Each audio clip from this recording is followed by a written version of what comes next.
예레미야서 17장 5절에서 8절까지의 말씀입니다. 예레미야서 17장 5절에서 8절까지의 말씀입니다.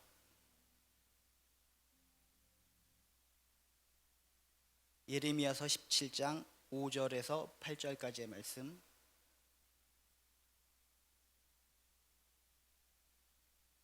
우리 교독해서 읽도록 하겠습니다. 제가 먼저 읽겠습니다.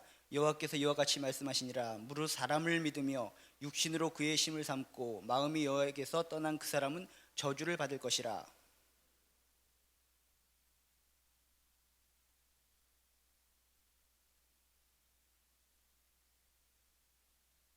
그러나 물은 여호와를 의지하며 여호와를 의뢰하는 그 사람은 복을 받을 것이라.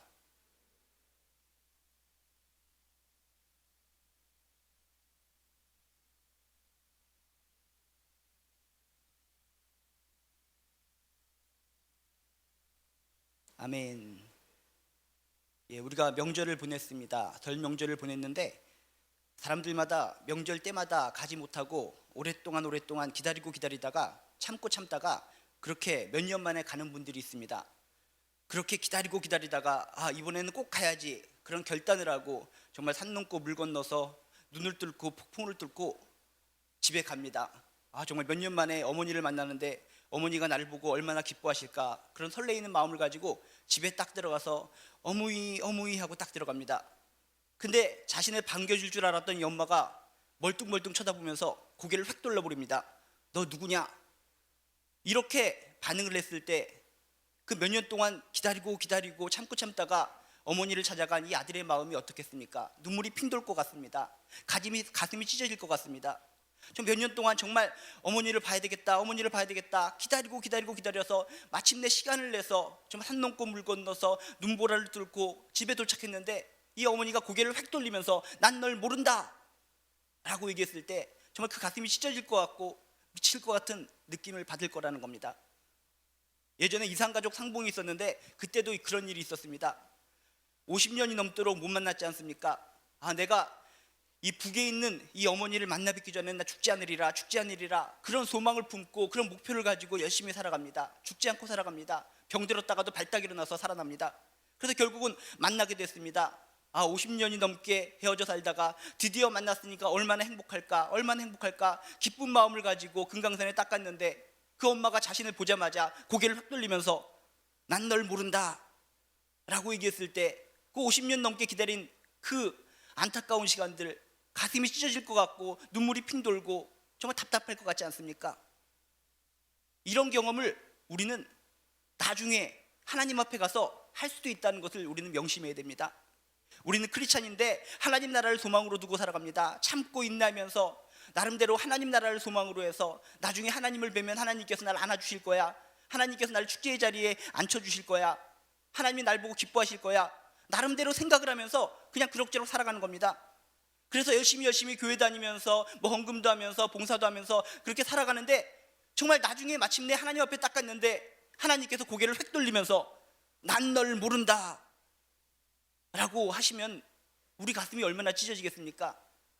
정말 가슴이 찢어지고 눈물이 핑 돌면서 어떻게 된 건가 나름대로 교회 열심히 다니고 나름대로 뭔가 봉사하면서 섬기면서 산 것 같은데 하나님이 날 보고 모른다고 하다니 정말 그 참담함, 그 비통함, 다시 세상으로 돌아가서 다시 살 수 없는 노릇이고 그 상황에 처하게 된다면 어쩌하시겠습니까? 정말 당황스럽고 정말 비탄한 심정 아니겠습니까? 여러분들 모두 이 세상 살면서 무엇인가 하나님께서 가르쳐 주시는 교훈을 제대로 깨달아서 나중에 그런 경험 당하지 않으시기를 주님의 이름으로 축원합니다. 성경은 친절합니다. 성경에 보면 미리 그 상황을 알려주고 있다는 겁니다. 하나님은 도대체 어떤 사람에게 얼굴을 돌리실까? 오늘 성경 말씀을 통해서 그렇구나, 내가 이 세상 살아가면서 이렇게 살아가면서 대충 교회 다니면은 나중에 하나님 앞에 가서도 하나님이 나를 보고 고개를 돌리시면서 난 모른다 할지도 모른다 라는 경각심을 가지시기를 주님의 이름으로 축원합니다. 절대로 여러분은 하나님이 얼굴을 돌리는 인생이 되지 마시기를 주님의 이름으로 축원합니다. 하나님 나라에 가서 하나님 앞에 섰을 때 하나님께서 내가 너를 안단다 하면서 끌어안는 그런 축복의 장면이 연출되시기를 주님의 이름으로 축원합니다. 오늘 5절에 보면 이렇게 써 있습니다. 여호와께서 이와 같이 말씀하시니라. 무릇 사람을 믿으며 육신으로 그의 힘을 삼고 마음이 여호와께서 떠난 그 사람은 저주를 받을 것이라 라고 써 있습니다. 저주를 받을 것이라. 여기는 한국말로 저주를 받을 것이라 라고 써 있지만은 원래적인 표현을 보면 얼굴을 하나님께서 획 돌린다라는 의미를 담고 있다는 겁니다. 어떻게 했더니 하나님께서 얼굴을 그 사람 앞에서 획 돌리신다는 겁니다. 외면할 것이라는 겁니다. 어떤 사람에게 하나님께서는 이렇게 얼굴을 획 돌리고 외면하시는가? 잘 보셔야 됩니다. 성경 말씀을 잘 보시기 바랍니다. 첫 번째 보니까 뭐라고 써 있습니까? 여호와께서 이와 같이 말씀하시니라. 무릇 사람을 믿으며 라고 써 있습니다. 사람을 믿으며. 하나님보다 사람을 더 의지하면 나중에 하나님 앞에 갔을 때 하나님께서 얼굴을 획 돌리신다는 겁니다. 여러분은 사람보다 하나님을 더욱더 의지하시기를 주님의 이름으로 축원합니다. 절대로 하나님과 인간은 비교 대상이 될 수가 없습니다. 이 세상 많은 사람들이 교회를 다닌다고 합니다. 하나님을 섬긴다고 합니다. 헌금을 낸다고 합니다. 어떤 직분을 가지고 있습니다. 그런데 그 사람의 면면이를 뜯어보면 하나님보다 사람을 더 의지하는 경향이 많이 있다는 겁니다. 그런 사람들 나중에 하나님 앞에 가면 얼굴을 돌릴 수도 있다는 겁니다. 사람을 믿으며 사람을 하나님보다 더욱더 신뢰하고 섬기는 사람, 그런 사람을 나중에 하나님께서 보시고 난 널 모른다 고개를 돌리신다는 겁니다. 여러분들은 사람보다 분명히 하나님을 더욱더 의지하고 섬기시기를 주님의 이름으로 축원합니다. 절대로 사람과 하나님은 비교 대상이 될 수 없다는 겁니다. 사람은 신앙의 대상이 아닙니다. 사람은 우리들에게 상처만 줄 뿐이라는 겁니다. 정 주고 마음 주고 사랑도 줬지만 그 사람은 결국 우리로부터 떠나가 버리는 겁니다. 그 사람을 내가 믿어줄 수는 있지만 절대로 완벽한 신앙의 대상은 될 수 없습니다. 사람을 신뢰하고 믿어주긴 믿어주되 절대로 그 사람을 절대자로 여기지 마시기를 주님의 이름으로 축원합니다. 어떤 사람이 원숭이하고 사람을 비교합니다. 당신은 요로조로하게 생겨서 원숭이하고 비슷하게 생겼어요. 그러니까 원숭이하고 쌤쌤입니다 라고 비교해서 얘기한다면 그 원숭이가 얼마나 기분 나쁘겠습니까? 아니, 원숭이가 아니라 사람이 굉장히 기분 나쁠 것 같습니다. 여러분, 원숭이하고 사람하고 비교하면 말이 안 되듯이 사람하고 하나님을 비교한다는 자체는 하나님의 심장에 비수를 꽂는 내용하고 똑같다는 겁니다. 여러분, 절대로 사람과 하나님을 비교하지 마시기를 주님의 이름으로 축원합니다. 비행기가 있습니다. 굉장히 멋있는 비행기입니다. 겉모습이 너무나 찬란하고 정말 기계의 모습도 너무나 섬세하게 만들어졌기 때문에 사람들이 비행기를 만지작거리면서 막 숭배를 합니다. 와, 훌륭해. 내 이 비행기를 타면은 어디든지 갈 수가 있을 것 같아. 근데 그 멋진 비행기하고 비행기 조종사하고 있습니다. 어떤 게 더 중요합니까? 비행기가 더 중요합니까? 비행기 조종사가 더 중요합니까? 세상 사람들이 눈으로 보면 비행기가 더 중요한 것처럼 보입니다. 이렇게 고가로 만든 비행기, 굉장히 비싼 비행기, 겉으로 볼 때 이렇게 멋진 비행기, 그냥 한갓 운전하는 이렇게 조종사보다는 이 비행기가 더 훌륭하다. 비행기를 의지하는 사람, 그것이 과연 지혜로운 사람입니까? 아무리 비행기가 훌륭하고 수억 대에 해당하는 그런 비용을 지불하고 만들었다 할지라도 조종사가 없으면 이 비행기는 껍데기에 불과하다는 겁니다. 여러분, 이 세상에 보이는 것들이 훌륭하게 보일지 모릅니다. 이 세상 사람들이 너무나 명예롭고 권력스럽고 멋지게 보일지 모릅니다. 그렇지만 그것에 현혹되지 마시기를 주님의 이름으로 축원합니다. 인생을 조종하시는 분이 계십니다. 인생을 운전하시고 계신 분이 계십니다. 그분은 오직 하나님이십니다. 비행기 같은 세상을 보고 넘어가는 것이 아니라 운전사가 되시는, 조종사가 되시는 하나님을 더욱더 의지하시기를 주님의 이름으로 축원합니다. 아무리 비행기가 훌륭하다 할지라도 정말 멋진 조종사가 운전을 해야지 이 비행기가 하늘을 멋지게 날 수 있는 겁니다. 자동차 2종 면허 보통 가지고 운전해 보시기 바랍니다. 조종해 보시기 바랍니다. 비행기가 뜨다가 그냥 가라앉고 마는 겁니다. 여러분, 진실로 하나님보다 사람을 더 의지하지 마시기를 주님의 이름으로 축원합니다. 그러면 하나님께서 얼굴을 돌리시는 겁니다. 어떠한 상황 속에서도 사람보다 하나님을 더욱더 신뢰하시기를 주님의 이름으로 축원합니다. 또한 오늘 말씀을 잘 보면 어떤 사람에게 저주가 내리고 하나님께서 얼굴을 획 돌리시는가? 무릇 사람을 믿으며 육신으로 그의 힘을 삼고 라고 써 있습니다. 육신으로 그의 힘과 능력을 삼는 자는 하나님께서 나중에 얼굴을 돌리신다는 겁니다. 혈육이나 세상 권력을 하나님보다 더 사랑하고 의지하면 하나님께서 얼굴을 돌리신다는 겁니다. 여러분, 혹시 하나님보다 어떤 혈육적인 것이나 세상 권력에 더욱더 여러분의 의지력과 마음을 쏠리고 살고 계시지는 않습니까? 여러분, 하나님보다 더 우선되는 것은 없습니다. 아무리 세상 권력이 뛰어나고 육신의 힘이 강력하다 할지라도 하나님을 여러분은 더 의지하시기를 주님의 이름으로 축원합니다. 그래서 항상 우리는 살아가면서 우선순위를 살펴봐야 된다는 겁니다. 내가 도대체 누구의 힘을 의지하고 살고 있는가? 하나님을 의지하고 살고 있는가? 오늘 말씀처럼 육신을 나의 힘으로 삼고 살고 있는가? 내가 교회 다니고 10년 20년 신앙생활 한다고 하면서 껍데기 신앙, 하나님을 힘으로 여기지 않고 세상 권력과 혈육을 의지하면서 살고 있지는 않는가? 오늘 말씀을 통해서 경각심을 가지시기를 주님의 이름으로 축원합니다. 육신으로 그의 힘을 삼고 사는 자는 나중에 하나님께서 얼굴을 획 돌리신다는 겁니다. 우선순위, 여러분의 삶 속에서 정말 하나님과 여기 육신이 있을 때 내가 육신을 더 의지하고 있는가, 하나님을 더 의지하고 있는가 정확하게 체크해 보시기를 주님의 이름으로 축원합니다. 성경에 뭐라고 써 있습니까? 나의 힘이 되신 여호와여, 내가 주를 사랑하나이다, 내가 주를 앙망하나이다. 간절한 고백이 있지 않습니까? 여러분 마음속에, 여러분 영혼 속에 이런 고백이 있으시기를 주님의 이름으로 축원합니다. 나의 힘이 되신 여호와여, 나의 힘이 되시는 분은 육신이 아니라 세상 권력이 아니라 명예가 아니라 오직 하나님이십니다. 하나님을 앙망합니다. 하나님을 사랑합니다. 이런 정확하고 명확한 고백이 있으시기를 주님의 이름으로 축원합니다. 우리가 육신적으로 이 땅을 살아갈 때는 하나님을 힘으로 삼는 것하고 육신으로 힘을 삼는 것하고 별로 구분이 되지 않습니다. 그렇지만 나중에는 명확하게 구분된다는 겁니다. 여러분이 옛날 이야기를 많이 들어봤지 않습니까? 어떤 사람 아주머니가 떡을 이고 산꼭대기를 왔다가리 갔다리 하는데 호랑이가 나타나서 떡 하나 주면 안 잡아먹지 안 잡아먹지 하다가 결국은 떡 다 뺏겨버리고 정말 죽어버립니다. 호랑이한테 잡아먹혀버립니다. 그래서 이 호랑이가 여자로 분장하고 엄마로 분장하고 집에 가서 오누이한테 손을 내밀지 않습니까? 목소리로서 내가 네 엄마란다. 그러니까 오누이가 뭐라고 얘기합니까? 엄마 목소리는 아주 달콤하고 매끈매끈한데 당신 목소리는 너무 거칠거칠해요. 그러니까는 여기다가 밀가루도 좀 넣고 달걀도 좀 넣어서 하면서 예쁜 목소리로 내가 지금 감기에 걸려서 그렇단다 라고 속이지 않습니까? 그래서 손을 갖다 딱 넣어보니까는 아이고 우리 엄마 손은 매끈매끈하고 뺀질뺀질한데 당신의 손은 너무나 이상합니다, 두텁습니다. 그래서 밀가루를 또 발라서 손 넣어서 딱 보여주고 속여서 결국은 이 오누이를 잡아먹으려고 딱 들어가지 않습니까? 그럴 때 이 오누이가 어떻게 됩니까? 뒷마당으로 도망치기 시작합니다. 깡충깡충 뛰어가서 뒤에 있는 나무 위로 기어 올라갑니다. 그래서 기도를 합니다.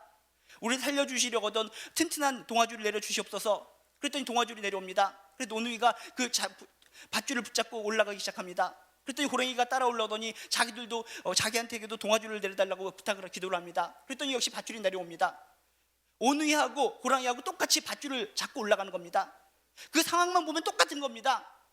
똑같지 않습니까? 근데 올라가다가 결국 어떻게 되는 겁니까? 튼튼한 동아줄을 붙잡은 오누이는 살아남는 것이고 썩은 동아줄을 붙잡은 이 호랑이는 결국은 떨어져서 수수밭에 떨어져서 죽어버리는 거 아닙니까? 그래서 수수밭은 지금 시뻘겋게 물들었다고 하지 않습니까? 여러분, 하나님을 힘으로 삼는 자, 육신을 힘으로 삼는 자 처음엔 똑같습니다. 밧줄 잡고 똑같이 올라가는 것 같습니다. 세상 사람들도 물질 붙잡고 구원받을 것 같습니다. 권력 붙잡고 구원받을 것 같습니다. 자신의 혈육을 붙들고 구원받을 것 같습니다. 처음엔 똑같습니다. 그렇지만 나중에 썩은 줄을 잡는 자는 무너져 죽는 것이고 영원한 튼튼한 밧줄을 붙잡는 자는 승리하고 영광을 얻는다는 것을 기억하시기를 주님의 이름으로 축원합니다. 나의 힘이 되신 여호와여, 나의 힘이 되신 여호와여, 힘이 되신 여호와를 여러분의 능력으로 삼으시기를, 에너지로 삼으시기를 주님의 이름으로 축원합니다. 처음엔 다 똑같다는 겁니다. 비행기가 타라고 할 때도 마찬가지지 않습니까? 비행기가 타고 갈 때는 모든 사람들이 똑같이 살고 있습니다. 호흡을 쉬고 있습니다. 생명을 가지고 있습니다. 근데 비행기가 막 흔들리기 시작합니다. 비행기가 흔들리기 시작할 때 많은 사람들한테 낙하산을 주면서 뛰어내리라고 합니다. 곧 추락할 거니까. 그래서 모든 사람들이 낙하산을 지고 뛰어내립니다. 뛰어내릴 때는 전부 다 똑같은 낙하산을 지고 뛰어내리는 것 같이 보입니다. 근데 어떤 사람들은 진짜 낙하산이 펴져서 사는 사람이 있는가 하면 어떤 사람은 그대로 떨어져 죽습니다. 왜? 어떤 사람들은 제대로 된 낙하산을 메고 뛰어내리는데 어떤 사람들은 니꾸사쿠를 메고 뛰어내렸기 때문이라는 겁니다. 배낭을 메고 뛰어내렸다는 겁니다. 보이는 것은 똑같습니다. 배낭이나 낙하산이나 눈으로 보일 때는 비슷하게 보입니다. 그렇지만 떨어지는 순간, 어느 순간에 되면 어떤 낙하산은 진짜 낙하산은 펴지게 되는 것이고 가짜 배낭은 그대로 그냥 펴지지 않는 상태로 떨어져서 죽게 되는 겁니다. 여러분, 영적인 눈을 가지시고 정말 하나님의 힘을 더욱더 의지하시기를 주님의 이름으로 축원합니다. 육신의 눈을 의지하지 마시기 바랍니다. 육신의 눈으로 볼 때는 세상 것들이 더욱더 강력한 게만 보입니다. 세상의 것들이 더욱더 나에게 힘을 줄 것만 같이 보입니다. 그렇지만 우리에게 진정한 힘이 되고 우리에게 진정한 능력이 되는 것은 하나님의 힘이라는 것을 기억하시기를 주님의 이름으로 축원합니다.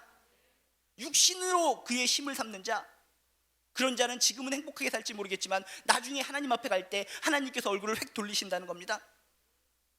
여러분, 육신으로 나의 힘을 삼는 것이 아니라 오직 하나님으로 나의 힘을 삼으시기를 다시 한번 주님의 이름으로 축원합니다. 또한 오늘 말씀을 자세히 보면 어떤 사람에게 하나님께서 얼굴을 획 돌리시는가?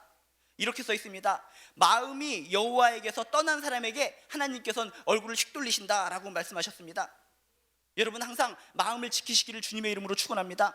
여러분 마음속에 지금 하나님이 계십니까?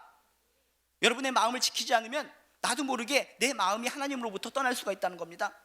여러분이 아플 때나 지칠 때나 분노할 때나 어떤 상황, 어떤 여건에도 불구하고 여러분 안에 계신 하나님을 모시고 사시기를 주님의 이름으로 축원합니다. 나도 모르는 사이에 내 마음에 하나님이 떠나버리면, 내 마음으로부터 하나님이 벗어나면 내 마음에는 다른 우상이 들어올 수밖에 없다는 겁니다. 다른 잡다한 귀신들이 몰려오게 돼 있다는 겁니다. 많은 사람들은 착각합니다. 내가 잠시 쉬겠어요. 내가 지금 신앙생활하는 것이 너무나 힘들고 어렵기 때문에 잠시 신앙을 중지하겠습니다. 한 5년 후에 다시 시작하겠습니다. 이거 다 거짓말들입니다. 내 마음이 비어있으면, 하나님이 내 안으로부터 벗어나 있으면 그 사이에 다른 우상들이, 다른 귀신들이 내 마음을 장악하게 돼 있다는 겁니다. 성경에도 뭐라고 써 있습니까? 어떤 사람에게 귀신이 하나가 들어가 있습니다. 근데 귀신이 나갔습니다. 귀신이 나가서 그 안에 예수님을 모시고 하나님을 모시면 될 텐데 그 사람이 그대로 방치한 상태로 가만히 있는 겁니다. 그랬더니 그 귀신이 나갔다가 보니까는 그 사람 마음에 그 텅 빈 상태로 있는 겁니다.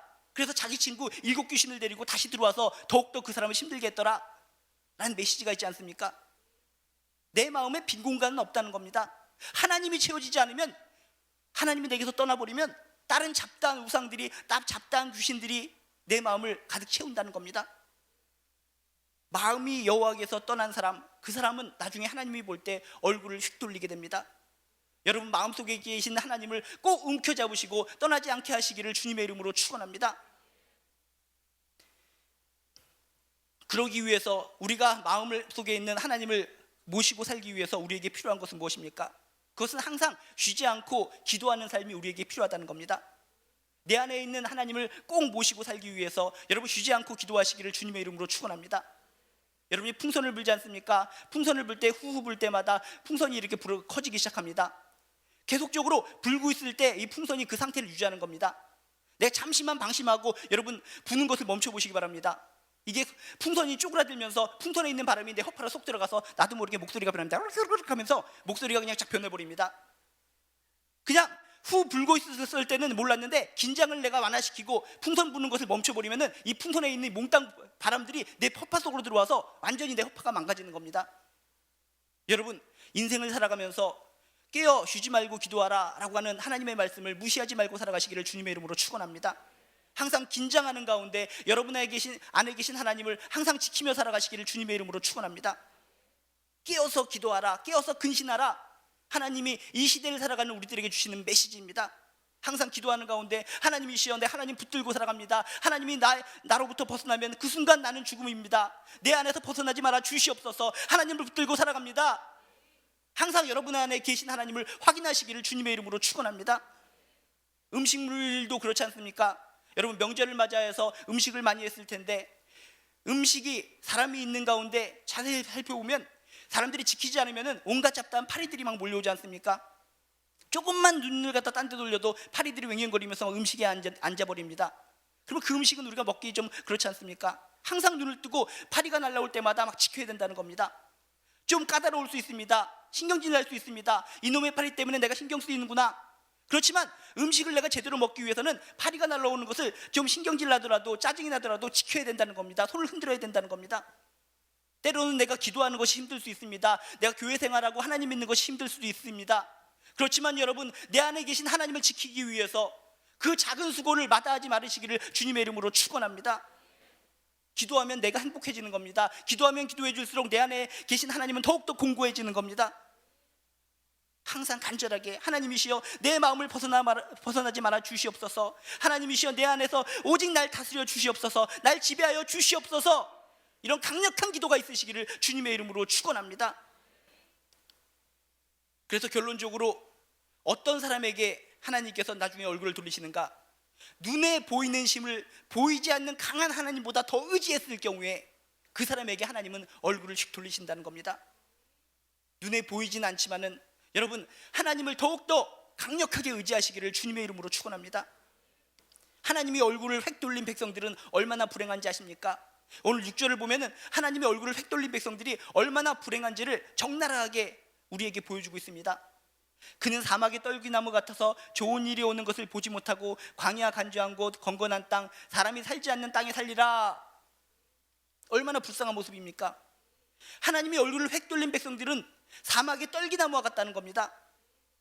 사막의 떨기나무라는 것이 얼마나 불행한지 아십니까? 사막의 떨기나무는 어떤 제목이나 뗄감도 안 되는 너무나 무익한 나무라는 겁니다. 그늘도 없습니다. 가시 때문에 사람이 옆에 접근할 수도 없습니다. 열매도 없습니다. 소망도 없는 버림받은 나무라는 겁니다. 하나님께서 얼굴을 갖다 획 돌리는 인생이라는 것은 이렇게 불행하고 처참한 인생이라는 겁니다.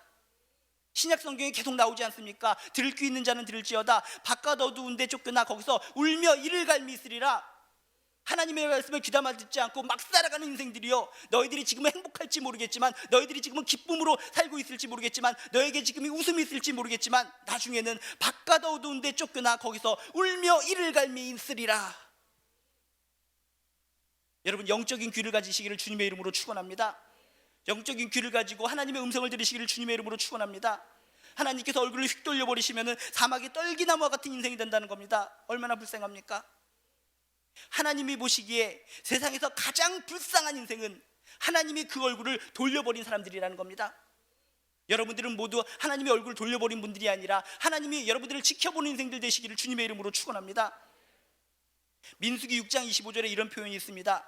여호와는 그의 얼굴을 내게 비추사 은혜 베푸시기를 원하며 라고 써 있습니다.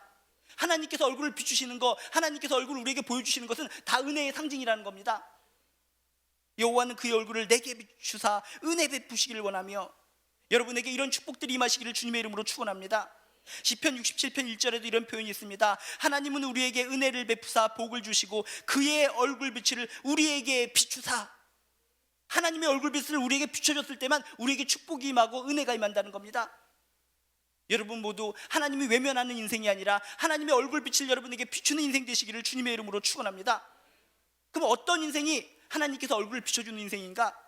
하나님께서 얼굴을 비춰주는 인생이 가장 행복한 인생일진데, 여러분 하나님께서 나에게 얼굴을 비춰주시는 그 방법을 명확하게 깨달아야 된다는 겁니다. 오늘 7절에 보면 이렇게 써 있습니다. 물은 여호와를 의지하며 여호와를 의뢰하는 그 사람은 복을 받을 것이라. 성경은 정확하고 명확합니다. 뜬소리 허튼 소리를 하지 않습니다. 아닌 건 아닌 거고 긴 것은 긴 것으로 우리에게 정확하게 제시해 주는 것이 우리의 성경 말씀, 하나님의 말씀이라는 겁니다. 여러분 진정 하나님의 얼굴빛을 비추면서 살길 원하십니까? 하나님 나라에 가서도 하나님께서 얼굴을 여러분에게 비추시면서 여러분을 품에 안아주기를 원하십니까? 그렇다면 오늘 말씀 꼭 기억하시기 바랍니다. 물은 여호와를 의지하며 여호와를 의뢰하는 그 사람은 복을 받을 것이라. 하나님께서 얼굴을 비춰줄 것이라. 평생 살아가면서 여러분 여호와를 의지하시고 여호와를 의뢰하며 살아가시기를 주님의 이름으로 축원합니다. 그렇다면 의지한다는 것이 뭔가? 의지한다는 것이 그냥 가볍게 손가락만 몸에 콕콕 찔러대듯이 믿는 것이 의지하는 것인가? 여기서 의지한다라는 표현은 대롱대롱 매달리다라는 표현이 있다는 겁니다. 여러분들이 자녀들이 어렸을 때 여러분에게 어떻게 행동을 했습니까? 여러분 목에 매달려서 그냥 놓지 않고 그냥 여러분이 정말 신경질 나게 저리 가 저리 가, 아무리 뿌리칠지라도 목을 갖다 꽉 움켜잡고 놓지 않았던 그런 기억들과 체험들이 있지 않습니까? 바로 하나님을 의지한다, 여호와를 의지한다는 것은 바로 그거라는 겁니다. 손에 손깍지를 꽉 껴고 하나님 목에다가 딱 걸고 절대로 놓지 말라는 겁니다. 대롱대롱 매달리듯이 꽉 움켜져라, 절대로 놓치지 말라라는 의미를 담고 있다는 겁니다. 여러분은 하나님을 의지하되 그렇게 절대적으로 꽉 붙잡으시기를 주님의 이름으로 축원합니다. 그렇게 하나님을 꽉 붙잡는 자에게 하나님은 얼굴을 비춰주실 줄로 믿습니다. 여러분이 예전에 논두렁에서 떼굴떼굴 이렇게 굴러다니고 수영을 하면서 어린 시절에 거머리가 몸에 달라붙을 때가 있었을 것 같습니다. 거머리가 여러분이 몸에 달라붙었을 때 거머리가 어떡합니까? 여러분이 물러가거라 물러가거라 한다고 거머리가 물러갑니까? 아닙니다. 말하면 말할수록 더욱더 피를 빨아먹습니다. 잡아당기면 잡아당길수록 빨판으로 더욱더 달라붙습니다. 얼마나 지독한 놈입니까? 여러분 이 거머리와 같은 심정으로 하나님께 달라붙으시기를 주님의 이름으로 축원합니다. 세상의 유혹들이 여러분들을 하나님과의 관계에서 단절시키려고 열심히 노력할 겁니다. 여러분의 친구들이, 여러분의 친족들이, 여러분이 주변에 어떤 사람들이 너 하나님하고 그렇게 붙어 살면 안 된단다. 하나님하고 떼어놓으려고 아둥바둥 거릴 겁니다. 그럴 때마다 여러분 거무리와 같은 심정으로 하나님께 꽉 달라붙어서 절대로 떨어지지 마시기를 주님의 이름으로 축원합니다. 그런 자에게 하나님께서 얼굴을 비춰주신다라고 하나님께서 지금 얘기하고 계시지 않습니까? 여러분들이 자녀가 있지 않습니까? 자녀가 정말 학교에 가야 되는데 정말 늦잠을 자서 일어나길 싫어합니다. 그래서 이불을 갖다 걷어붙이고 일어나 라고 막 엄마가 얘기합니다. 근데 이 아이가 어떻습니까? 조금 더 잠을 자기 위해서 이불에 달라붙어 있지 않습니까? 이불을 갖다 펄렁펄렁 거리면은 이 아이가 너무나 이불을 꽉 붙들고 있기 때문에 전혀 떨어지지가 않습니다. 5분만 더 이불을 갖다가 꽉 움켜잡으면서 난 절대로 떨어지지 않으리라. 그 아이 이를 악물면서 그 이불을 감싸 안고 있는 그 아이의 모습을 보면서 깨달으라는 겁니다. 아, 내가 정말 하나님을 내가 움켜잡고 있을 때 이렇게 강력하게 하나님을 움켜잡고 있는가? 여러분 인생 살아갈 때 정말 하나님뿐입니다. 하나님을 놓치면 난 죽는 겁니다. 정말 지푸기라기라도 잡듯이 정말 하나님을 꽉 움켜잡고 살아가시기를 주님의 이름으로 축원합니다. 옛날에 홍수가 졌을 때 그런 광경을 여러분이 보신 적 있을지 모르겠습니다. 다 떠내려갑니다. 짐승도 떠내려가고 사람도 떠내려가고 정말 많은 사람들이 죽어가고 짐승들도 죽어갑니다. 그러는 가운데 아주 이상한 돼지 한 마리가 그때 등장했습니다. 다 돼지들도 다 휩쓸려서 죽어가는 마당인데 한 이상하게 생긴 돼지가 널빤지를 입에 꽉 물고 있는 겁니다. 다른 돼지들은 그런 의지력도 없이 그냥 포기하고 죽어가는 겁니다. 그 물속에 빠져서 물돼지로 죽어가는 겁니다. 그런데 이 돼지는 널빤지를 갖다가 이빨이 있는지 제가 못 봐서 모르겠는데 이를 갖다가 널빤지를 악물고 있는 겁니다. 돼지가 널빤지를 악물면서 난 살리라. 그것이 그 텔레비전에 딱 잡혔는데 정말 그 돼지가 참으로 거룩해 보였습니다. 그래서 결국 어떻게 됐겠습니까? 끝까지 널빤지를 갖다 꽉 붙들고 이를 악물고 버텼더니 그 돼지는 구출받았습니다. 살았습니다. 그 돼지를 보면서 깨달은 것이 있습니다. 아, 우리 인간들 중에는 이 돼지만도 못한 사람들이 참 많구나. 정말 하나님이 진리고 하나님의 구원이 방주라면 어떤 상황 속에서도 하나님을 붙들고 살아가야 되는데 우리는 왜 조그만 시련이 있고 조그만 유혹이 있어도 하나님으로부터 내가 손을 놓는가? 힘들고 어려운 일이 있어도 뭔가 사업이 안 되고 자녀가 뭔가 꼬이고 건강에 아픔이 있을지라도 하나님이 구원이실진데 하나님을 꽉 붙잡아야 될지어다. 여러분 진정 하나님을 꽉 붙잡는 인생 되시기를 주님의 이름으로 축원합니다. 물은 여호와를 의지하는 자, 이렇게 목을 꽉 끌어안듯이 하나님을 붙잡고 살아가는 자에게 복이 주어지고 하나님께서 얼굴을 비춰주실 것입니다. 또한 여호와를 의뢰하는 그 사람은 복을 받을 것이라 라고 써 있습니다. 여호와를 의뢰한다는 것은 무엇입니까? 여호와를 신뢰한다는 겁니다. 여호와를 신뢰한다는 것은 또 어떤 의미를 담고 있습니까? 내가 어떤 상황이든지 나의 마음속에 있는 모든 것을 하나님께 터놓는다는 겁니다. 여러분의 마음속에 있는 것을 누구한테 터놓습니까? 신뢰가 갈 만한 사람한테 터놓지 않습니까? 어떤 사기꾼이 있는데 사기꾼한테 모든 걸 터놓겠습니까? 아닙니다. 가장 신뢰가 가는 사람한테 나의 마음속에 있는 모든 것을 터놓을 수밖에 없습니다. 그래서 여호와를 의뢰하는 그 사람은 복을 받을 것이라. 의뢰한다는 것은 하나님을 신뢰한다는 뜻인데, 신뢰한다는 것은 내 마음속에 어떤 고통이나 웃음이나 즐거움이나 행복이나 어떤 분노나 모든 있는 것을 소상히 하나님께 아뢰는 사람이 되어야 된다는 겁니다. 사람들한테는 다 내뱉지 못하지만 하나님께, 여러분이 진정 하나님을 신뢰하신다면 하나님께 모든 것을 소상히 아뢰시기를 주님의 이름으로 축원합니다. 그런 자를 하나님께서는 복을 주시고 얼굴을 비춰주신다는 겁니다. 결코 바보 같은 인생이 아닙니다. 진정 하나님이 살아계시고 하나님이 우리의 아버지로 부름받으실지언정 우리의 모든 것을 다 들어주시는 분이 하나님이시라는 겁니다. 모든 의심이 가는 거, 궁금한 거 하나님께 붙잡고 기도로 나아가시기 바랍니다. 하나님, 이 점이 나 의심갑니다. 이 점이 궁금합니다. 이것 때문에 시험 들었습니다. 이것 때문에 속상해 죽겠습니다. 여러분이 염려하는 거, 의심 가는 거, 궁금증 모든 거 하나님께 다 쏟아놓으시기를 주님의 이름으로 축원합니다. 하나님께서 분명히 답을 주십니다.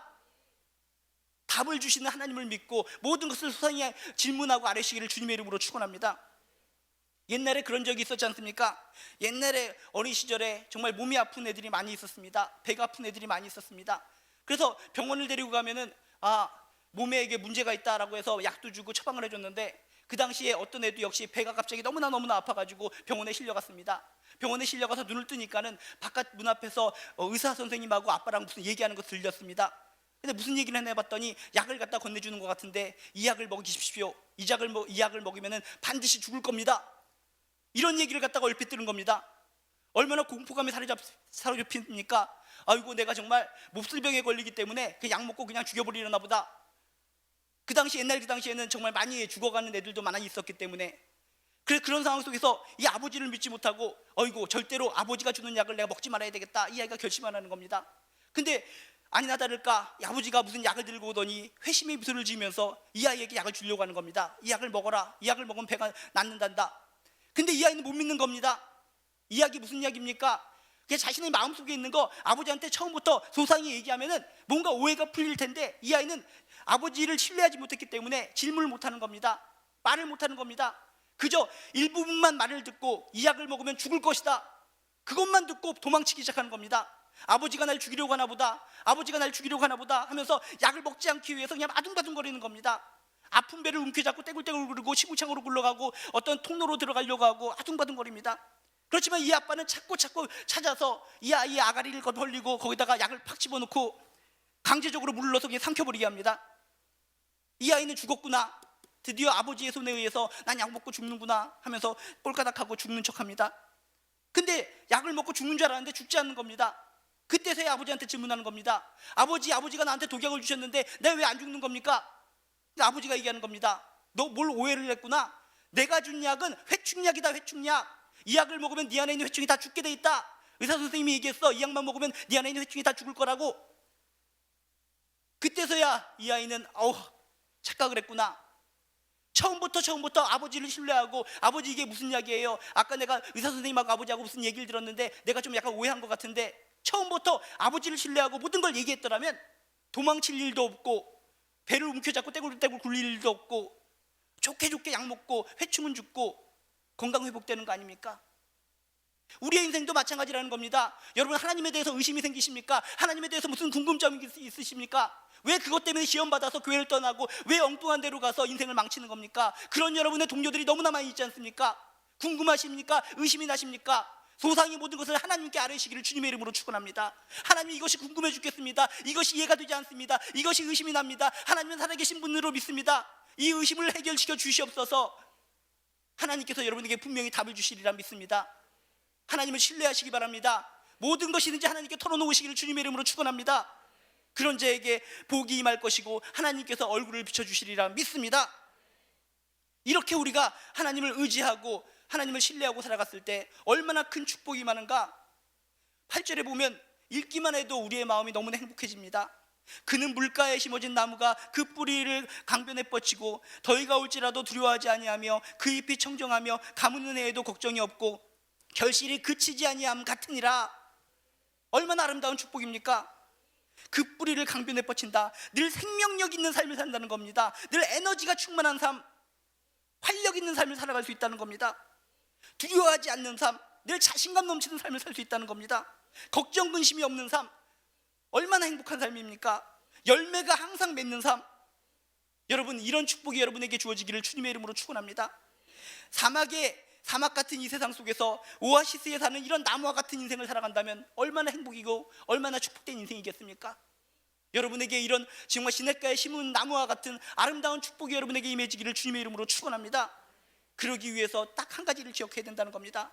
물은 여호와를 의지하며 여호와를 의뢰하는 그 사람은 복을 받을 것이라. 그 사람에게 하나님께서 얼굴을 비춰 주실 것이다. 하나님께서 얼굴을 비춰주시는 인생 반드시 되시기를 주님의 이름으로 축원합니다.